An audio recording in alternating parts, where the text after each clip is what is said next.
Atong paminawon mga viewers kining usa ka magwawali sa Seventh Day Adventist nga iyahang gihisgutan kining encyclical letter nga Laudato Si ni Pope Francis.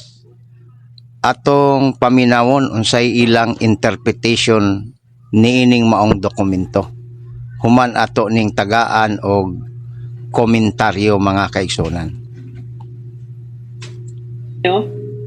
Laudato Si ay tabo ni siya sa 2015. Iya ginang pag-implementar ug gipahibalo sa tanang katawhan sa mga Katoliko tingog sa Pope ilahag gid nang gipaminawan o kay ila man ang Dios dinhi sa kalibutan. So was la kay balo ana unsay background ana saang nasulod ana kay maot naman daw ang kalibutan yang usbon naagi ana nga balaod. Okay, nadiha diha ang climate change, nadiha ang gubat, nadiha dayon ang kandilo. Gabi kay kayo nigtingog din po. Oo.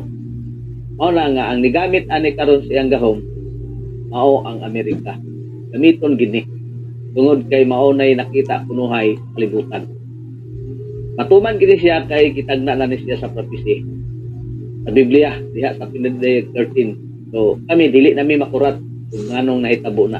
Tungod kay imbahon gina siya sa mga tao sa kalibutan. Kay magpakadiyos gina siya.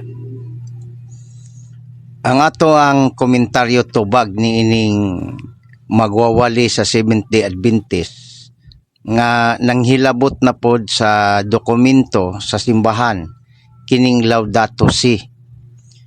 Ang iyang giingon gi-implement daw ni sa Santo Papa. Ang ato ang tubag ni ana mo nay bakak, nagpataka lang ka og interpret lagi sa dokumento sa simbahan. Ang Laudato Si usa ka pag-awhag sa Santo Papa aron protektahan ang kinaiyahan, protektahan ang environment. Apil na ang gitawag katungod sa mga tao, dili na implementa nga kining pinugsanay kundili panawagan kana. Nagpataka lang og panghilabot, di mao ang interpretasyon. Unya mingon pagyud na adiha ang pagsimba kuno sa Domingo, nagpataka ka lang. Ang pagsimba sa Domingo nahitabo na sa pagkabanhaw ni Jesucristo. Wala pa ng Laudato Si. Basaha ragud ng Biblia, di manggod basahon basta mo kontra na. Sa pagkabanhaw ni Kristo, Mateo 28:1 ngadto 9 gisimba na si Kristo. Mao na ang precedence nganong dunay pagsimbag Domingo. Way kalabutan diha ang unod o content sa Laudato Si. Kaya ang Laudato Si naghisgot ka na sa pagpakabana sa kalibutan nga atong gipuy-an. Mao na ang sulod diha. Ikaduhang punto nga nag-ingon ka nga kay mao na ang Dios sa Katoliko. Imo ra man ang daotang hunahuna, wa may pagtulunan nga ang Papa nagpaila nga siya Dios. Mao gyud ning trabaho sa mga magwawali sa Seventh Day Adventist, no?